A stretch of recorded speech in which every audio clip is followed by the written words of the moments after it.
So yes, for those who are unaware, Joker and Harley Quinn have now joined Universus, and we're going to go over their abilities and how we can actually achieve them, to obtain them. So Harley Quinn is a 19 health 7-hander with which abilities? So we have this is also the first time I'm actually reading the cards. Oh, to be fair. okay, So this is okay. going to be a bit hype. So while there are 5 or more different keywords among cards in your card pool, your attacks with +1 speed and +1 damage. Oh, that's just static. Okay. Yeah. Yep. Nice. Okay. Enhance is a mild 3. If there are 6 or more different keywords among cards milled this way, you may commit this card. If you do, choose one of those cards that has at least one keyword and add it to hand. Oh. Okay. That's interesting. Remind me, how many keywords does Patchwork Baby have? Oh, easily.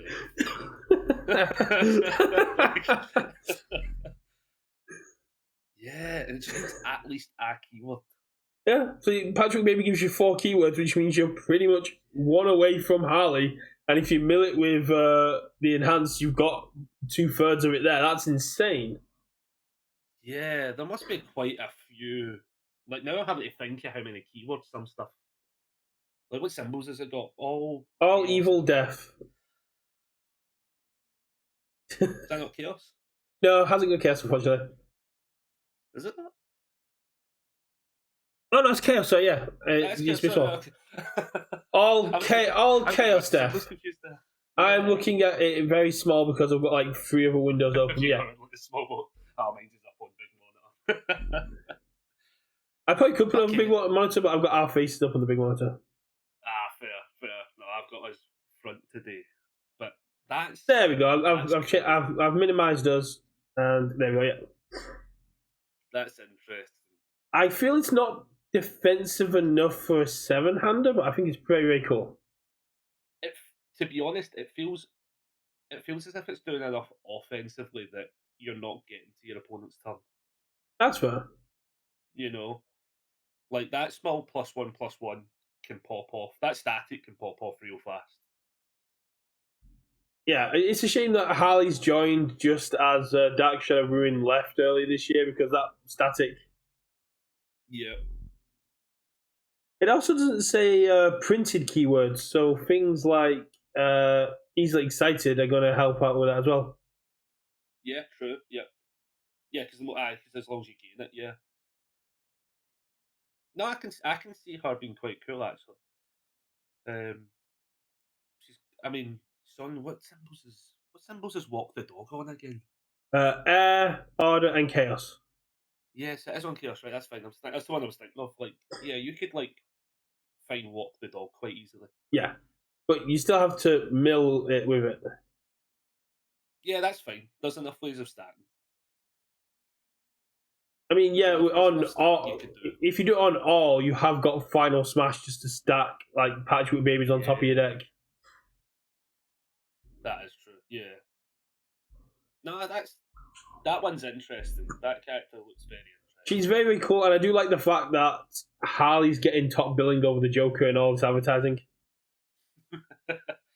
So it's this for the new movie, isn't it? Like the Suicide Squad? So yeah, before we move on to the Joker, that's the other thing I forgot to bring up because I was just so hyped to actually talk about it. Is that this is all for the movie? Not movie. This is all for the. Where's the poster gone? My poster seems to spin. This is all for the new series that is coming out, which is Suicide Squad Isekai, which is I've got here on the side. This is where the Suicide Squad are going to be taken to a brand new world of magic, knights, swords, and dragons. And you've got like Clayface, Peacekeeper, King Shark, all going into this like generic circular city of Isekai-ness, and then just kind of get going. Okay, cool, yeah, and then you've got chaos ensuing. That's fair. So like, I'm not the biggest DC fan, but I do absolutely love the fact we've got DC as an IP. Oh, 100%. And like the biggest thing I saw coming from it was people talking about if we can get the Harley Quinn animated series, getting Justice League, Batman the Animated Series, Teen Titans. And then you've got all the other Warner Brothers, which then leads us into that, like, the Hanna-Barbera universe, where you can get, like, Scooby-Doo, Captain Caveman, Bugs Bunny. Yeah. Do you know how cool a Chaos Bugs Bunny would be? Could you imagine a Looney Tunes set? Oh, a Looney Tunes set would be insane. That would be amazing. But if we can open that door with... Because we were supposed to get like Wile E. Coyote versus Acme movie. Could you imagine a Wile E. Coyote promo for that? Yeah, that is the kind of great thing going on right now, which is that whole like open the doors to further possibilities. Like that's probably one of the best things about this game as well, is just that entire concept. Yeah, the fact that we can have Godzilla fighting All Might, we can now have Harley Quinn versus Faye, Queen of Hearts. What other game can you literally have? Yeah, that's awesome. That is awesome. And then we move on to the Joker, baby. Now, this guy I am slightly hyped for. So we got 6 health, 29 health. Tenacious, after you fail a check, you may ready this character or remove the top card of a player's deck, and then enhance during your attack. Check a 6. Choose a player. That player loses 1 health, draws a card, and discards 1 at random. Chaos, Death, Void. First thing I want to point out before we get into anything is that enhance can kill. Yeah. Yep. The lose 1 health. And you can't stop that loss of health. It's not like other things like where you got to block and stuff. No, you just lose 1 health. So can we confirm that the Joker's the real reason why Mock Strike get banned? Oh, I mean, he shares 2 of the symbols.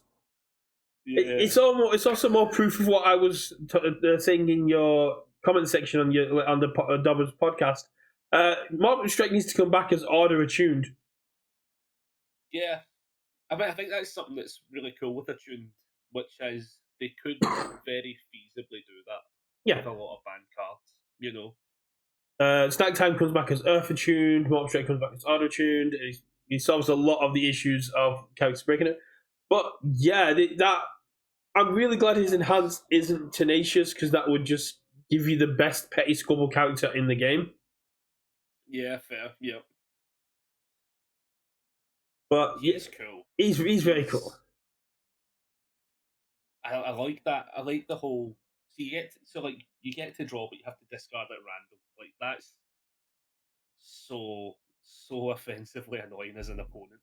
But you also get to you just get to keep doing. You basically get to look at your opponent and go, "You're going to lose a life, and you're going to discard a card at random." Yeah, they are both very playable characters. Yeah. Genuinely don't know which one I'd play first. I like both. They're doing something so different from each other as well, where I'm like actually forced to make a choice. Yeah, Harley's more worried about the tech side of the cards, the keywords, just doing like the grunt work, whereas the Joker is kind of the Joker's doing the Joker thing. It's chaotic mind games. Yeah, he's going to feel chaos. Well, what I love the most is it's rewarding you for failing checks. That feels very Joker. That's so awesome. It really is. So the big question is, how do we obtain these cards? Yes, how do we? So, let me just go over to my lovely emails, because... So, for everyone who is lucky enough to be at Anime Expo on Thursday, July 4th, during the Suicide Squad Ezekai panel taking place, this card will be handed out to every person that's going to be there. on their panel at 2 p.m. till 3 p.m. But Connor, I hear you cry. We don't live in America. How do we get it? Well, thanks to UVS's new policy of if something's mechanically unique, it's available worldwide. On Friday, the 19th of July, this card will be made available on redemption.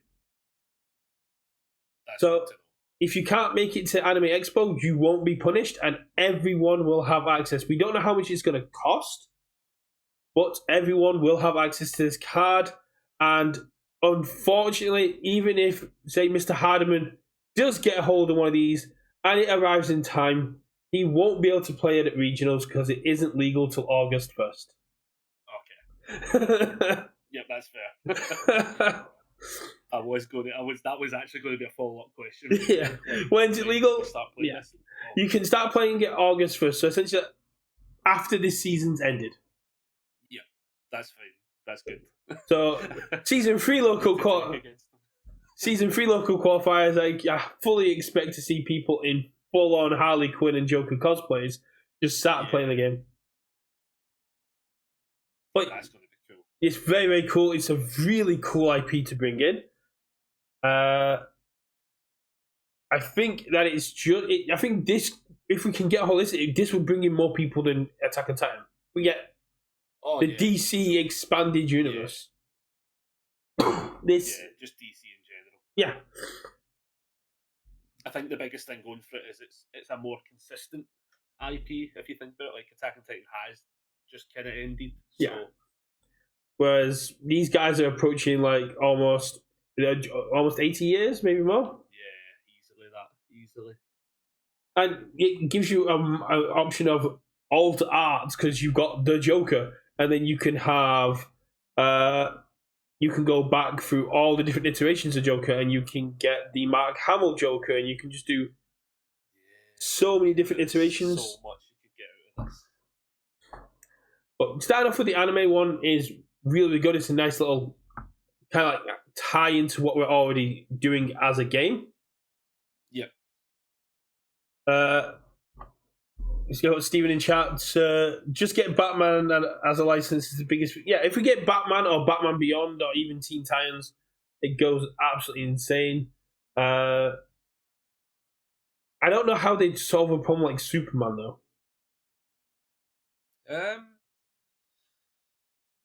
That's a tough one because he is like the all-encompassing winner, isn't he? So yeah, he basically it's when like Death Battle used to do Goku vs Superman.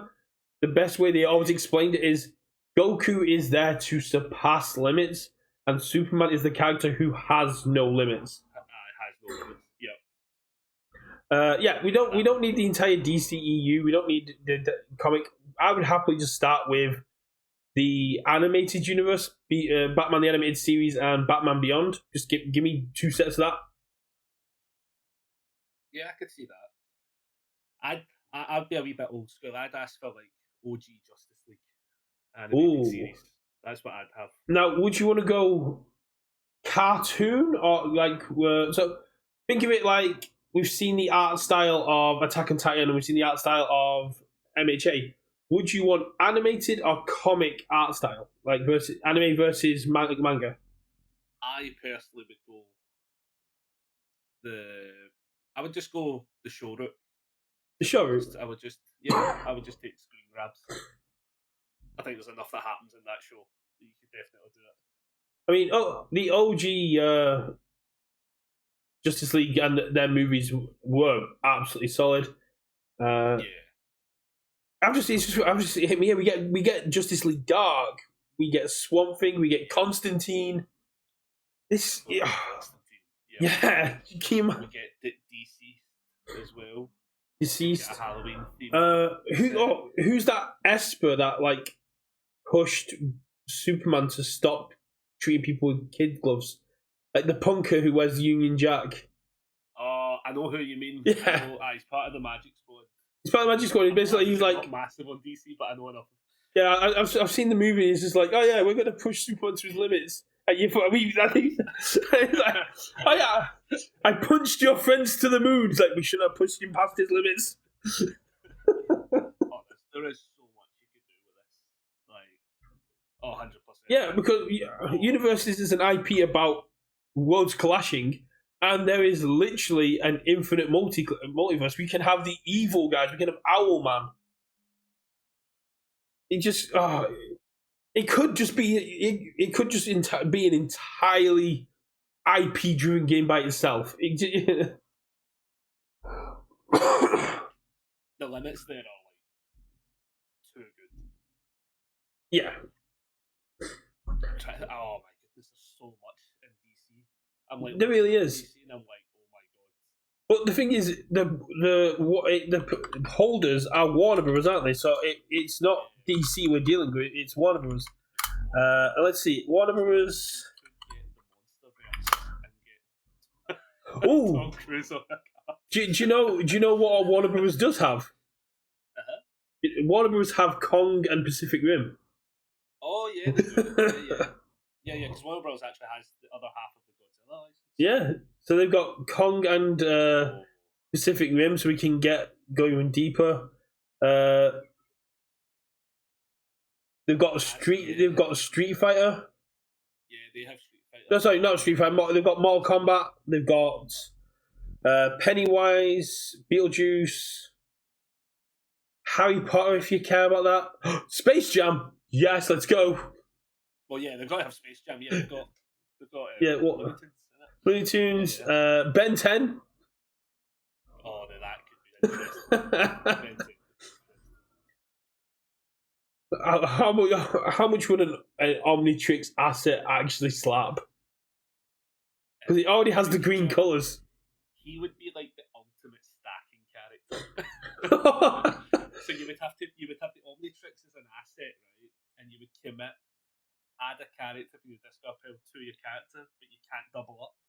And there's like so many versions of him. Wouldn't it be more like, it could also possibly be more like a Toga 4 situation? Yeah, even. Where you just like, you commit the Omnitrix, search your deck or discard for a character, remove it, you become that character until the end of the turn? Yeah. In fact, no, even better, right? Because in season 1 he doesn't have control of it yet. Right? So what you actually do, right, is you commit the Omnitrix, you reveal the top 10 cards of your deck, and you pick a character that way if it's revealed. Yeah, you can. There's definitely a way you can add the randomness to it. But yeah, that would also that makes him a bit less playable, but it's still really cool. And you can give him just generic abilities because he's Ben 10, but then you can just give I've forgotten all their names now, but you can give like Wildmutt being a very aggressive character. But yeah, no.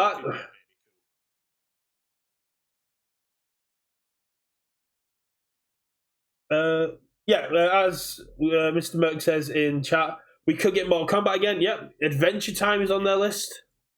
Oh, it is. Oh, never thought of that. Yeah, Johnny Bravo.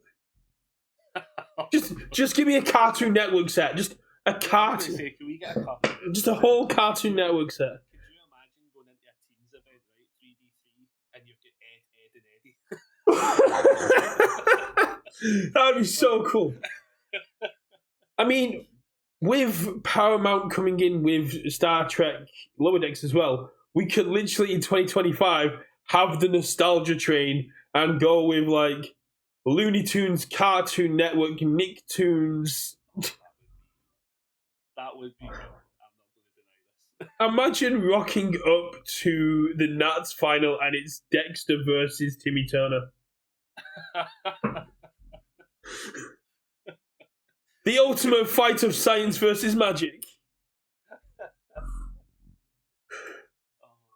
There is options here. There's definitely options here. Apparently, very, very quiet. Yeah, just say something for me, Connor. Yes. Hello. Okay, yeah, you're coming over a bit quiet, but I've cranked up your volume. No worries. So yeah, Joker, Harley, very cool. The options with Warner Bros. Are virtually limitless. Oh yeah. I'd only just been thinking about Scooby Doo and the Hanna-Barbera gang because like Captain Caveman would be very cool. Because I'm still thinking like the Scoob movie where they did like a crossover with Dick Dastardly and all sorts. Yeah. Oh, there's everything. It is like it's really, Scooby Doo cool. Scooby-Doo got like WWE and everything in it, so like this, we could legitimately get the John Cena card. And there's literally Scooby-Doo and Batman, and there's Scooby-Doo and the Harlem Globetrotters. Yeah. And did they not have Kiss at one point as well? Yeah, they had Kiss. And the multiverse, yeah.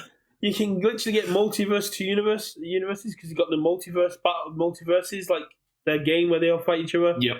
And going off like the Super Link train, we have had Batman versus Teenage Ninja Turtles movie. Yes. And we've had TMNT in Power Rangers, so we could hop, skip, and jump to a Power Rangers. Like that's all it needs. It's like one collab leads to another. You know. Yeah, that's just it. And people like Warner Bros. That's a hell of a gap. Yeah. Oh, definitely. Like they have done some mega work to get anywhere near this as a license. That's it. I know there was rumors going around like for the last 2 years that we're just going to be like the Funko Pop of anime, like all the animes are going to come in, but Godzilla kind of squashed that, and now it is technically an anime card because we've got the Suicide Squad Isekai, but Warner Bros. Being that is insane. Yeah. And at least this one's specifically tying to the movie, so you're going to have all that additional. I think it's just a series. I don't think it's a movie. Is that a series? Yeah. Oh, that's even better. Because I think there was Batman Ninja, which was like their anime. I think that's getting a sequel as well. Have you seen Batman Ninja? I have not. It basically is like a whole thing, and then they get transported to feudal Japan, and it ends with like feudal Japan house mechs fighting each other. Okay. It's really cool. And I think it's getting a sequel, and the Joker has like a whole thing of where he lost his memories and just lives a quiet life in feudal Japan. That is fair. Mr. Merker's confirmed it's a series. I thought it was going to be a series, and I was hyped for it when it came in. I think it's really, really cool, and I think it's a great time to drop it because it gives people some notice to get their tickets for Anime Expo, and it lets us know we are going to be able to get them ourselves. Oh yeah, I think that's definitely the information I think 99% of the player base wanted to know straight away. I know it wasn't in the article. I know David did a video. I wasn't staying up to 3 a.m. to publish a video because, sleep. But yeah, that's fair. Yeah, one of the things that we were told, because I did bring it up, is they're no longer signing exclusivity contracts. So, I think we went over quickly in the podcast, but do you remember when they released the Cowboy Bebop challenges and it said at the bottom, only available in NA and SA at this time? Yeah. That's because the IP holder in Europe is different than the IP holder in NA for distribution. Yeah. So they had to negotiate a deal with the new IP holder to get us access to the Challenger decks, which they did. Oh. And so from now on, basically, if a IP or card isn't going to be available worldwide, they're not going to do it. Right, okay. Which to me is very, very cool, but that's what I see. So things like the Mirio promo doesn't count, but new mechanically unique cards, like Godzilla -1, which was an issue, should always be available worldwide. Yeah, that's definitely a good thing to hear going forward. It's always good to know when they are fixing things that are very much problematic. This game is worldwide. Not everyone had access to characters, and you're like, that's rough. Yeah, and especially when it's characters as cool as this. Yeah. Oh yeah. Got someone check Lord Draken from Kim Possible. Yeah. Ivan Ooze. Just give me Ivan Ooze. Ivan Ooze. Ivan Ooze. That's a throwback. That's quite good. I think after mentioning Power Rangers, I think my chat is just going down the rabbit hole of how can we get Power Rangers? Oh yeah. I mean, like Murray would be all on board, but the Daubers are definitely a Power Ranger set of people. So, like, yeah, that'll be interesting. I watched the podcast yesterday, and I know Scott was talking about Reversal, was hoping that Blitz was going to be Reversal. I did message him because I asked about Reversal, and I'll tell you what Bill told me. It is not off the table, and they're always looking for ways of making blocking more interesting. Yeah.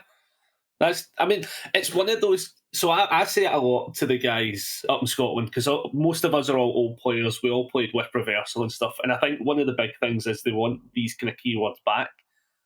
It just needs to be done in a. Personally, for me, it just needs to be done in a way that is easy enough to teach somebody Reversal. Reversal sucks as a keyword. It's an awkward keyword. Yeah, I mean, during the Worlds interview, one of the things he said is we need Reversal back. People are too comfortable in their own turns, but it needs to be new play accessible because that is the new hot thing for the year. We want to make the game easier for people to understand, and that's why things like Sacrifice have come in. Because someone was asking me what the difference was, and I was like, oh, it's to clarify this and this. Like, oh, it actually makes more sense. Because... So they've not fully released that information yet, have they? So Sacrifice has been on the gallery, so I'm going to assume I'm allowed to talk about it. But during demoing, when they saw something that said destroy one foundation, people would assume that they could destroy any foundation because there was no target. But when they saw like destroy your rivals, they're like, oh, I know my rivals, but it's like destroy one foundation, get this effect. Cool, I'll destroy your foundation. That's not how it works. So it's a very niche problem. Not everyone's done it, but I have. When I was learning, it's something I used to as well because I came from Magic, and the same thing was destroy, sacrifice. So sacrifice is now the destroyee's choice, but if you see sacrifice on there and it doesn't say your rival, you know that you have to sacrifice something. And if you see destroy, you know it's your choice and it's always against your opponent. Yeah. No, that's the thing. Like, that's a good clear up of words. It's just, hopefully they put that out a little bit faster so that, like, and people actually know. And if Adam's worried, sacrificing still counts as destroy for Karasu. Okay. Yeah. Apple, sacrifice is destroy. So if you have an ability that says your rival sacrifices X foundations, they basically just move them to discard. But it's their choice. If it says destroy 3 foundations, you then get to choose which 3 foundations get destroyed. It's just a way to make demos and the game a bit quicker to immediately do. One of the things I was really impressed with that you picked up on that seems to have gone everywhere is color coding in attuned cards. I was so happy you picked up on that. It's something that we completely forgot to talk about because the cards hadn't been released when we had Zoe on. The attuned cards are now color coded to match their symbol, which means if I play if you play a light blue card, you know it's an air card. Yeah, that's like such an absolutely awesome change. Like, full stop. Possibly the best artistic change the game's had, at least for my lifetime of playing it. Like, it's so easy. Because I think some of the things that they have started doing, obviously, with, like, actions and assets is fully boarding them with the colours and stuff like that. Like, making it more visually noticeable of what it is very good. I wonder if they'll do that with non-attuned, though. You know, like... It would be very cool if you got, like, Battle or Release and it was more, like, black and red and... What's this other symbol? Water, blue. So you had like the black, black for death, green for earth, and blue. So more like those colours attuned. Yeah, like some kind of like gradient level to it, maybe. Yeah. Would be very, very interesting to see. But from like some of the cards that I've seen with like the chaos, the hot pink is just so good, and it did open up some great opportunities. Apple, I don't know if there's going to be a term for remove for cost.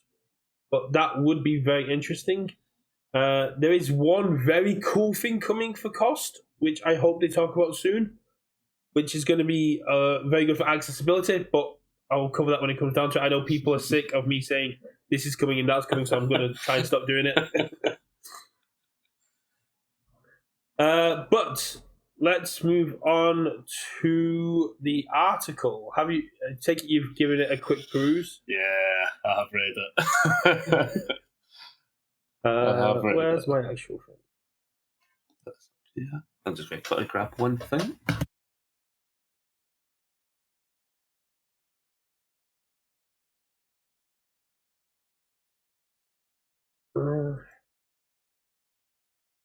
Gotta make sure I don't give anything else away because I have sneaky stuff up. We have a cool new article dropping today.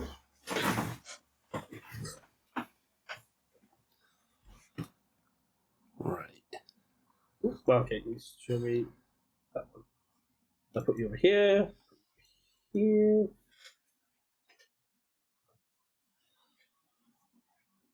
Why are you versed?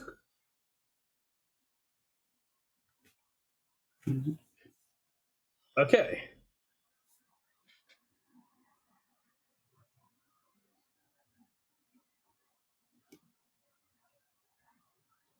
You okay, Connor? Yeah, good to go.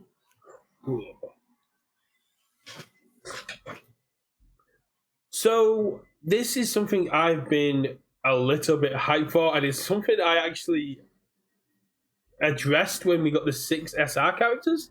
Is when Richard and I were talking about it, I was like, it'd be really cool if we got SR characters. And Richard went, no, that's never going to happen, you're an idiot.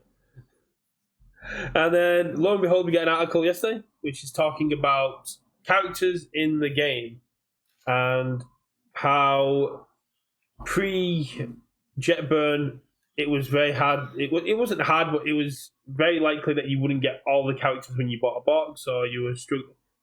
Yeah, if you were drafting or sealed, you wouldn't get characters of any kind. Then that was addressed with the 11th card always being a character, but then that deducted away from the collectability of characters and led to an overabundance of them. I didn't personally think that was an issue.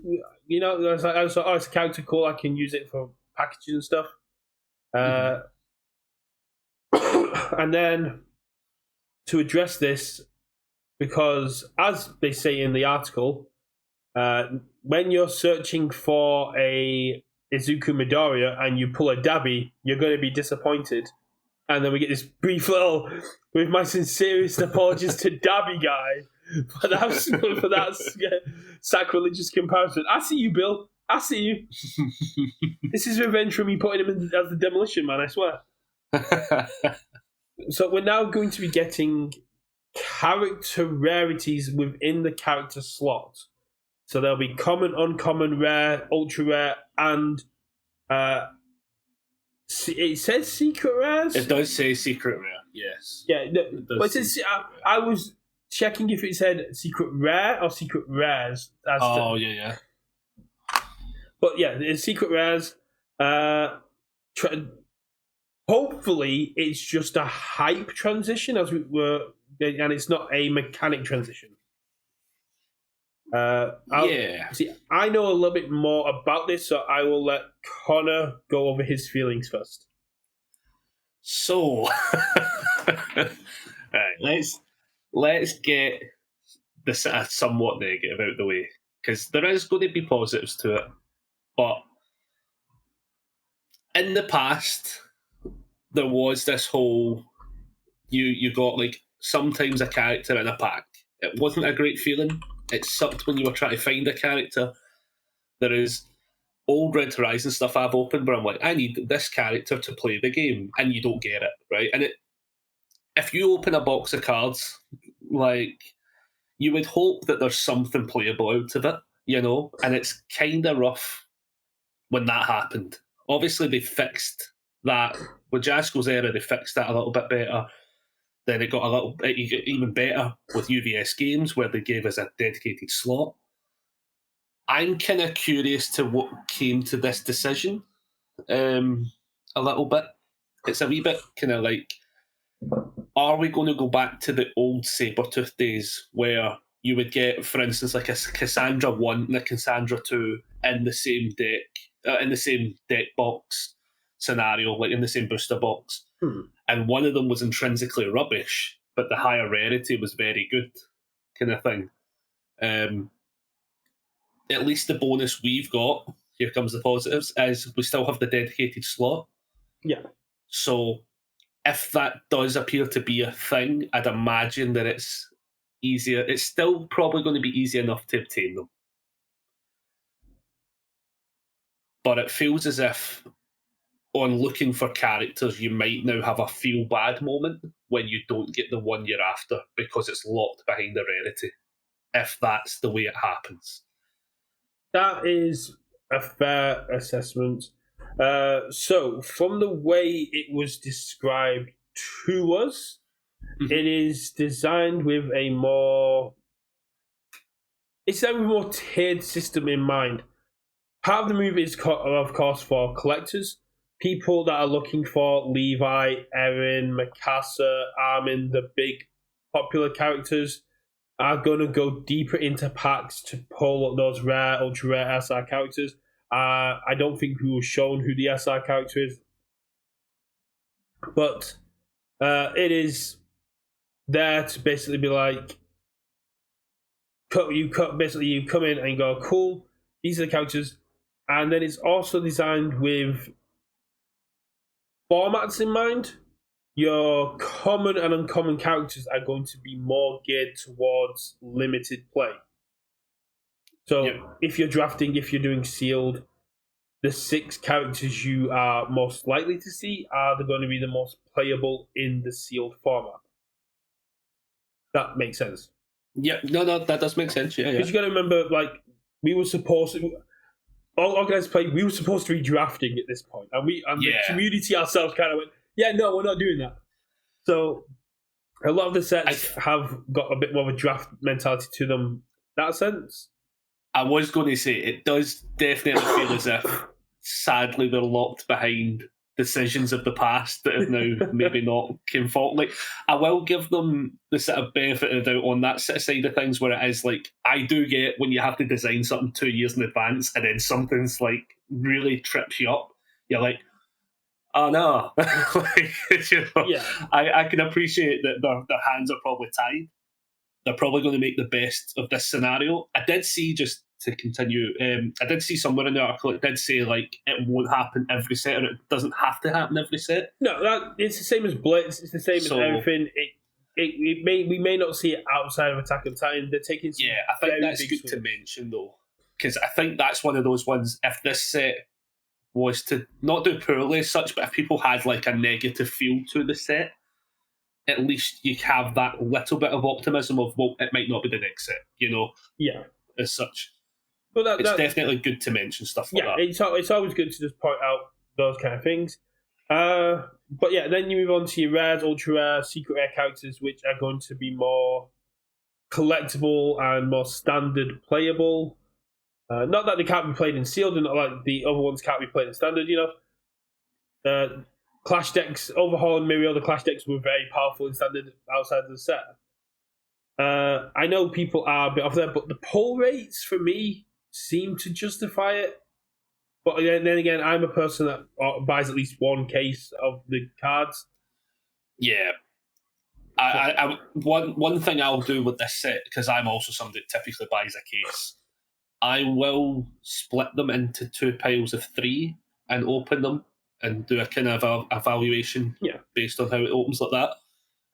Later on in the article, they kind of talk about the kind of drop rate and stuff like that, with the amount of boxes you can buy and stuff like that. Obviously, there's still that level of randomness to it.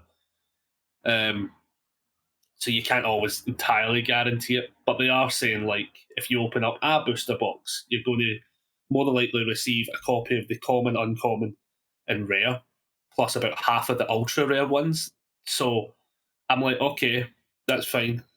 But then you've got, on average, opening 2 boxes, you're going to get pretty much the other half of the ultra rares. Opening a third, more than likely you'll see a secret rare. Yeah.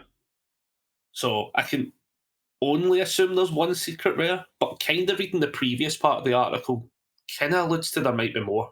Because it just says characters will receive a dedicated slot that can be of each of the rarity. Yeah. So it's an interesting one. People in my chat are saying, like, so if it's a common, uncommon, are they rubbish? And do you need to pull the rare and upwards to be playable? That's something I feel as if the article doesn't do a great part of kind of like helping us ease that transition just yet. The best way to put it is they're designed, the common and uncommon ones are more simplistic for the limited formats, but to the same extent, when you simplify characters, such as like Mirio, which just does two things and does them well, they can often also be very playable in standard.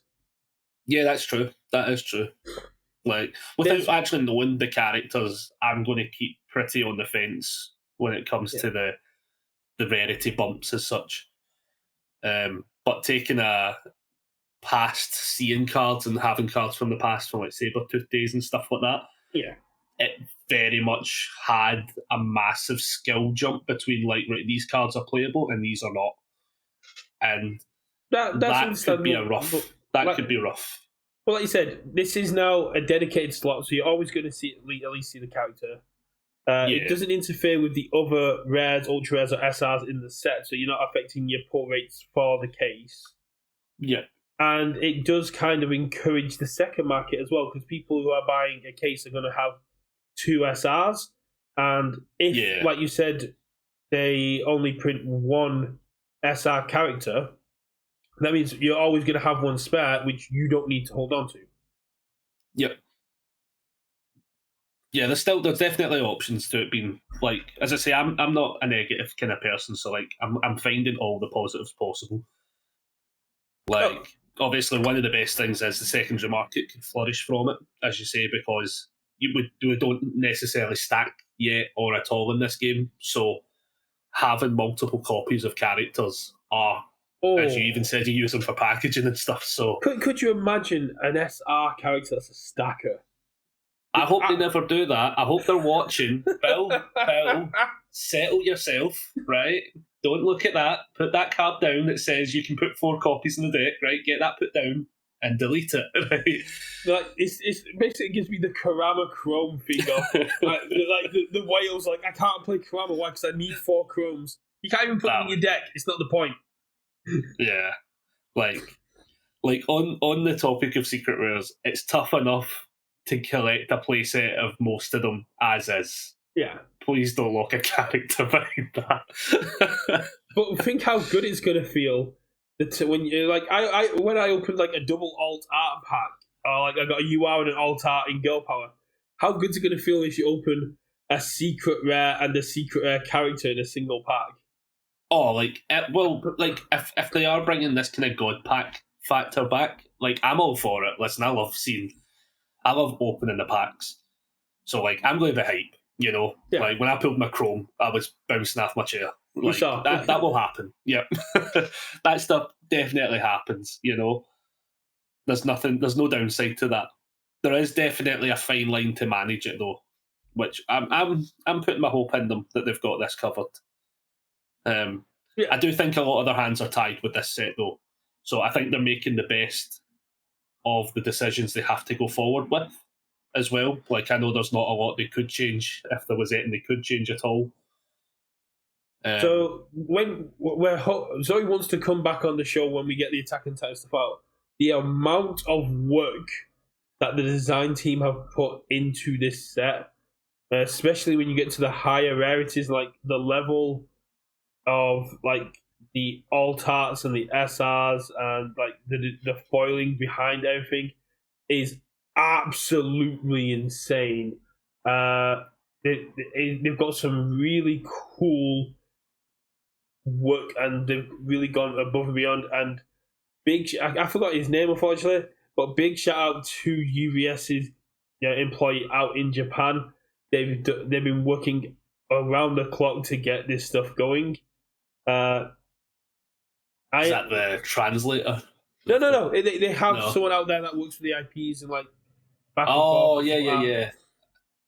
And like it's really one of the things I did enjoy hearing at the summit was hearing about the fact that UVS goes to Japan, they go to the UK, they're doing a lot more traveling than they're telling us about. Like a week before the summit, Mike was in the UK talking with distributors about how to get the game out there. And that was something that UVS didn't publicize. Oh yeah, it's like, well, yeah, we're not. It's not like they came out with an article going, "We're in the UK, we're trying to get the game out there more." It's just stuff they're doing in the background they're not telling us about. Yeah, it's like the kind of the unsung hero part of the job. Like there's going to be so much that none of us are even at all privy to when it comes to the background workings of that company. Oh, definitely. But yeah, I think this is. I wasn't when it comes to my list of things I'm worried about coming in this. There's the number one worry, which I am so not. I know people hate the slow drip of information, but I am happy for this. Not that this thing to be the last thing they talk about. This wasn't even on the list for me. This was a financial decision. Going collectors will buy more. And the players will get a hold of the cards. This game is not ridiculously expensive. I mean, the Gold Power SRs have dropped a lot.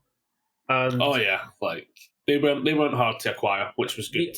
The old art ones are still quite expensive. I mean, the America one's still like $55 in alt. Yeah, I think they're still floating about 30 to 55. So, but yeah, even if we do get SR characters, they're not going to be that hard to get a hold of because we have people opening multiple cases, and we now have a dedicated single seller, which is not something we've had since before MHS. You were saying we had Bearded Apostle, and we had Connor's cards and stuff like that. And we got Mr. Merck saying that Mike even came to Patreon to chat with Sean too. Oh, nice. Yeah, they have got boots on the ground, which is really, really cool.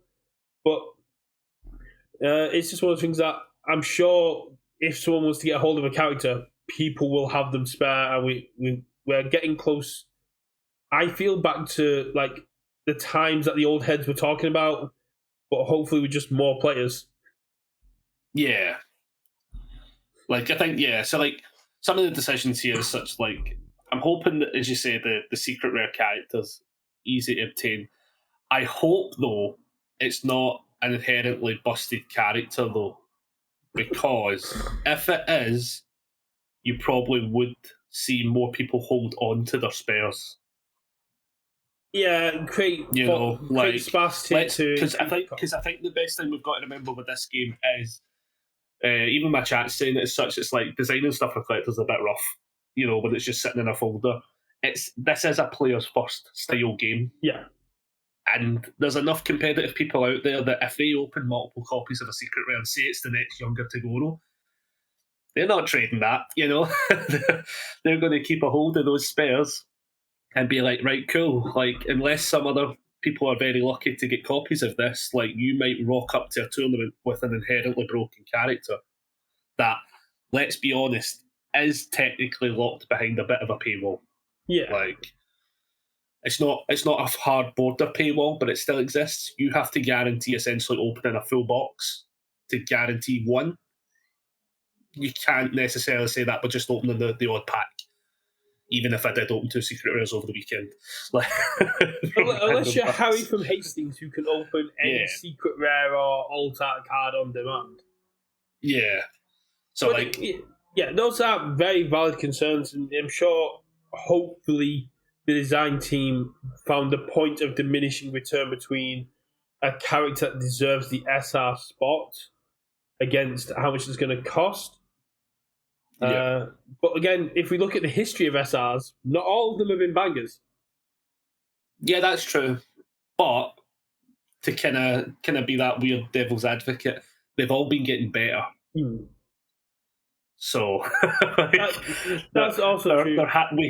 We still have to. I think with SRs, we still have to hit that point where it's like, right, that's as far as we can go, and then you work below it.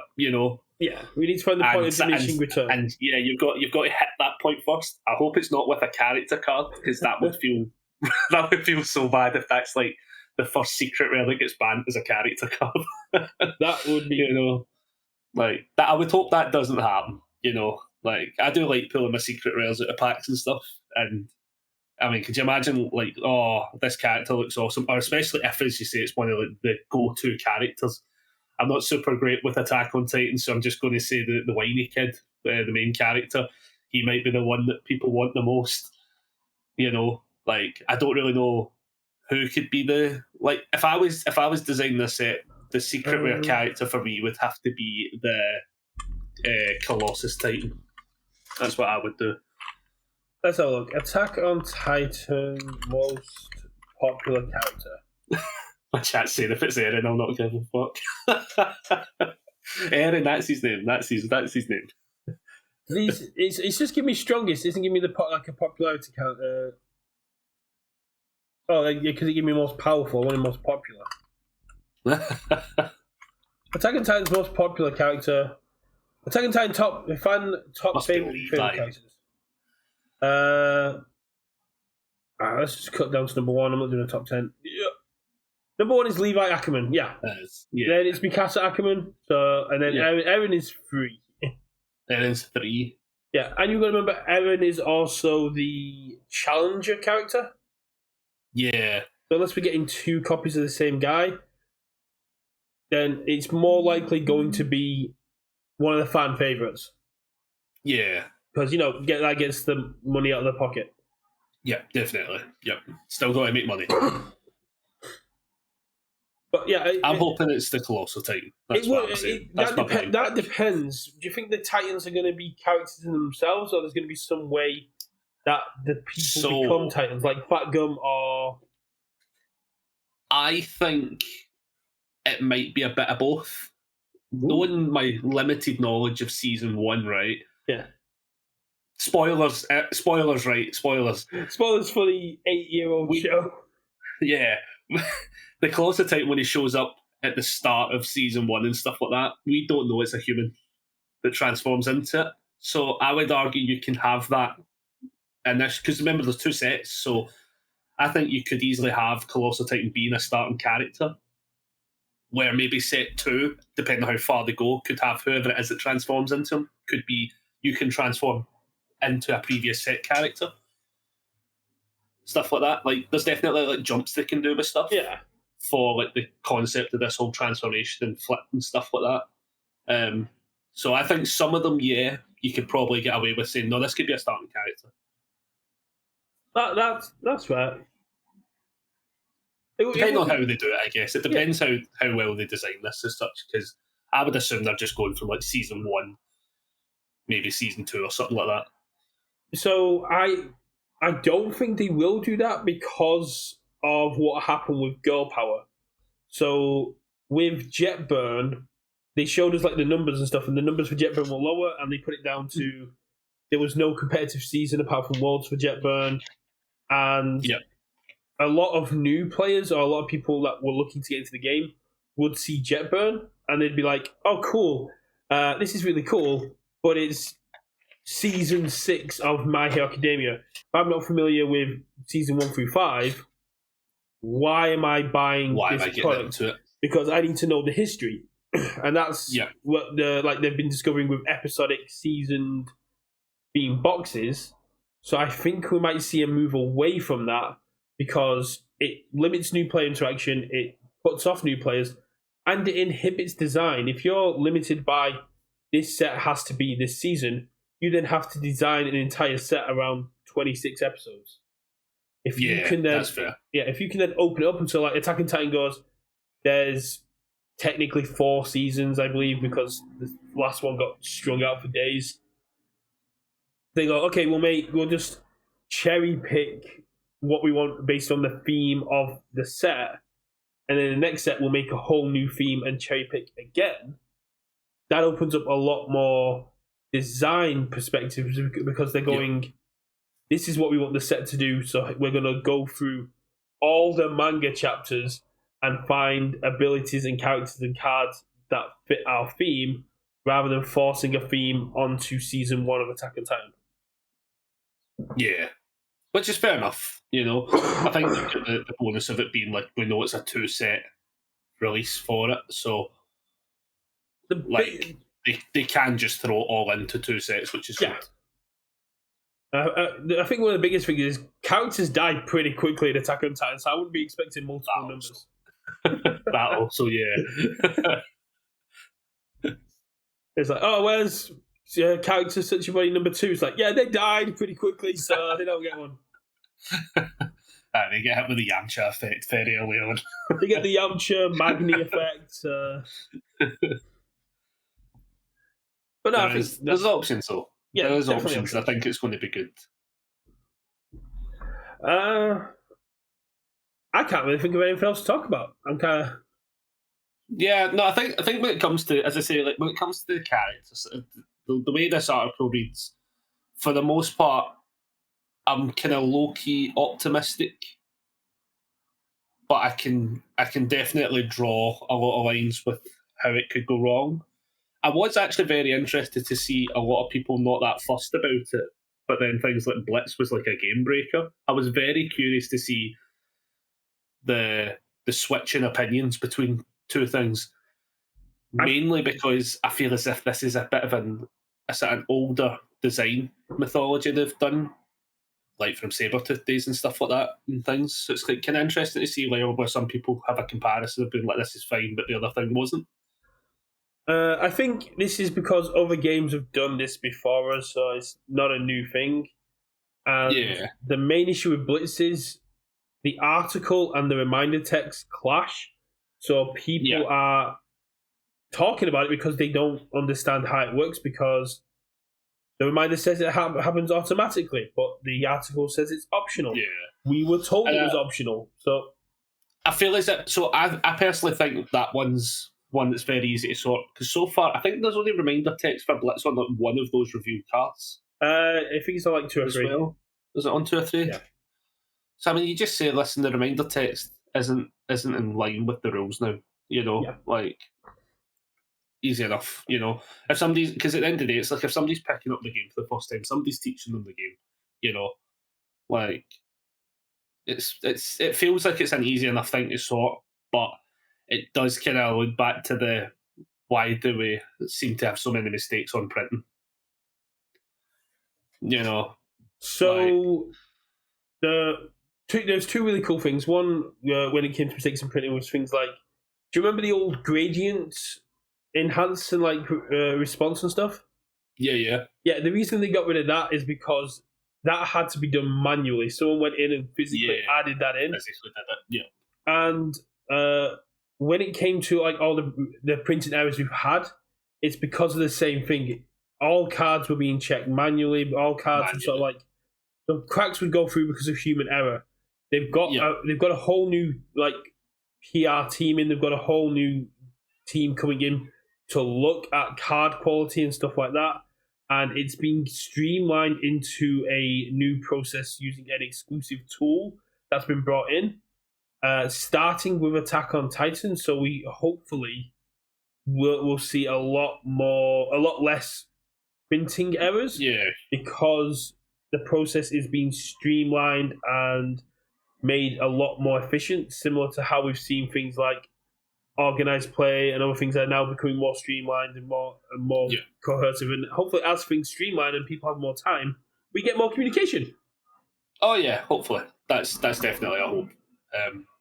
I think for the most part they will fix these kind of issues. Obviously, I also think, to be fair, Blitz probably had multiple design iterations of like what it was going to finally be as well. Like, I feel like that's probably something that's very easy to happen, where you have an idea, you run with it, we make a change, and then bits from the past get locked in still, So it's an easy fix. I don't know. I personally don't know why people are complaining so heavily. People are complaining because you can't break Blitz, and it's the first thing I complained about. So take the card that Richard and I previewed. Yeah. Card gallery. which was the Pursuit. It's an air one. The Precision Advantage. So if this was an enhance for both of these, you would do the first enhance whenever you felt like it, make them pick up a foundation. Mm-hmm. But the second one, you'd end up in a All Might 3 almost situation where you'd spend the entirety of that enhanced deck playing enhanced chicken with your opponent, triggering abilities to make them draw, them trying to find ways to discard. And it's then less become about the attack itself and become a game between you and your opponent to get more cards in your opponent's hand to get this to give the most amount of damage. With Blitz, you just go, pick up foundation, this gets +2 damage. Let's see if you can block it. Yeah, to an extent. Yeah. No, I mean, one of the things is like I definitely see where people are at when it comes to a lot of the sort of problems as well, but it feels a wee bit kind of too doomsday for me. Like, responses are still a thing, there's still an enhanced window after the Blitz scenarios anyway, like, Blitz is all well and good when you go, right, cool, we're getting all that extra damage, and then it's like, right, cool, now there's a window where I can reset the damage, like, I feel like there's enough responses and enhances in this game, as there should be, that it's nice to see an element that you can put into play, and then essentially it's up to you and your opponent to then almost like correct it, I guess, to like a preferable condition. Yeah, it's something we went over in our video when I did the video on Blitz. It basically attacks do what they were designed to do, what they were printed to do, and then we move on to enhances, where you still have enhanced like powerful and stuff on Blitz cards, so they still got enhances. But it becomes a battle between assets and foundations and actions to interact with the attack. The attack's kind of done at that point. As you quite rightly said, we still have responses. The Relentless Onslaught, which is the card I was given, my immediate response was, can't escape me, just says no. Yeah, definitely. Like, it definitely it adds something for new players that old players just now have an additional stage, essentially. They have an additional step to the combat phase, which I don't think is going to rock anybody, We've obviously not seen enough yet of Blitz to fully know how much they're going to put into the set as well. Like, I know some people said, like, maybe we get like a Blitz character. I feel like we might not. No, I don't feel like we do. Like, the it's article, too much of a training wheels. The article outright said it's only an attacks at the minute. Yeah. So, like, I can't really see anyone being like in the past we've had characters that use like Flash and make it broken, or Raptor and stuff like that. I can't see there being a character that only cares about Blitz, for instance. Like, there may be down the line, but maybe down the line it's like turn this attacks enhances into Blitz effects would be a bit weird. Yeah, because I mean, you do that in the response time of it being played. So I mean, it's like give it Flash, just go, your attack has to trigger its effects now before you use your foundations. Yeah, I mean, there's design options for it, I think, which is the better part to it. But I think it's fine. It's harmless is the best way to do it. Yeah, like we've actually got a video going up today. Where me, Scott and Adam continued to talk about it after we had finished the podcast, and it ended up adding like so much additional information kind of thing the way we were talking about it that I was like, no, we need to put this out. so we have that video dropping today. Yeah, the Dubbers are back with content, so please do go check them out for the people in my chat. I watched it yesterday. It was really informative and reminded me things that I had forgotten to talk about. We've got Apple in chat saying that he likes Blitz because attacks feel more powerful. You get to see the abilities and there are sometimes where you have incentives not to trigger abilities. Blitz just removes all that and just says, this is what my attack does with minor drawbacks. Yeah. But I think so far everything that has been revealed, attunements, Blitz, has been very harmless to the game, and I think people that are doomsaying personally are just doom and gloom about everything, and are just trying and. It's great to see the passion behind it, and when they're talking about it constructively, I love it. But when people are just like, blitzes are going to kill the game, it's like, why? What's your reasoning here? Yeah, I prefer like my negatives to come with. It doesn't have to come with a positive, but it has to come with a reason. It has to bring something else to the party that isn't just this is the worst thing ever. I know I've been annoying a lot of people with it recently, but one of my biggest things I've been doing at the minute is whenever someone just puts something very negatively, I'll just basically like, can we say this more constructively, or can you explain why you feel like this? Because having your negative opinions are valid. Not saying that they're not, but you can't. But it's better for the community, and it's especially better for new players coming into Facebook, Discord, and stuff like that, if you explain why you feel this way, because then the new players can get an understanding as to why you're saying this. Because if you just go into Facebook and go, fuck you, VS, they're ruining the game, and a new player sees that, that can have a negative impact on them as their view of us as a community. Yeah. So I'm not saying drink the Kool-Aid, be a yes man, the company can do no wrong. I'm just saying if you be constructive in your criticism. Yeah, that's just it. Like, there's definitely like a way in which information can be put across that doesn't just have negative connotations, and that's it. And even when it does just have negative connotations as well, it's like it's good to hear both sides. Like if we all just agree with everything that comes out, it probably doesn't work.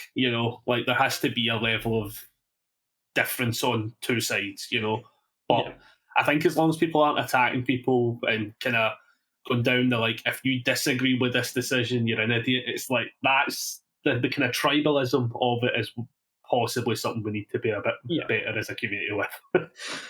It's just the opposite point to what we just made. In case of you're entitled to dislike something, and please respect people if they're with their entitlement to enjoy things.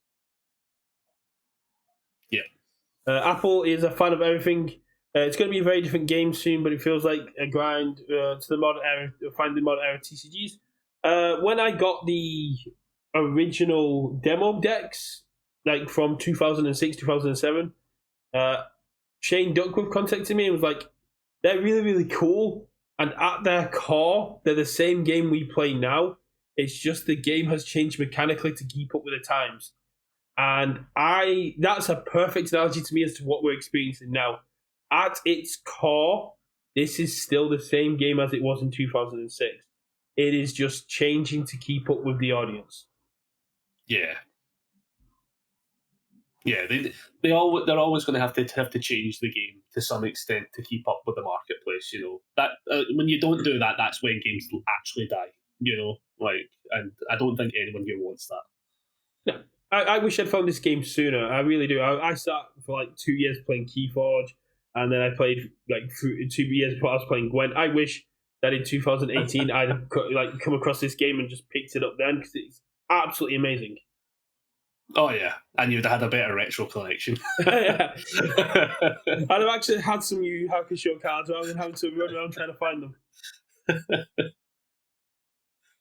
I know, I will not show the background where I have like just boxes stacked to now because I'm fixing everything. I'm fixing all my own boxes to now, and it's not a good sight. I mean, my retro collection can literally be summed up by this box, and it's not even this. I think this box isn't even retro. This box is alpha. All right, okay, you get alpha stuff as well. Nice. I've got heel stomp. Oh yeah. Like the older stuff. But yeah, basically I peruse like eBay and stuff like that, and if I see a decent deal on the older stuff, I try and grab it.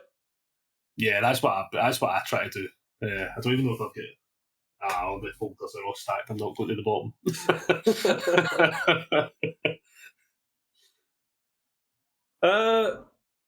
I'm out of topics. Is there anything else you'd like to talk about, Connor? Or? No, I think that was genuinely everything, to be fair. I think this has been a pretty cool experiment. I think as much as Scott would like to tell us that we're now competition, I think we can do a Romeo and Juliet and stay friends. That is true. That is true.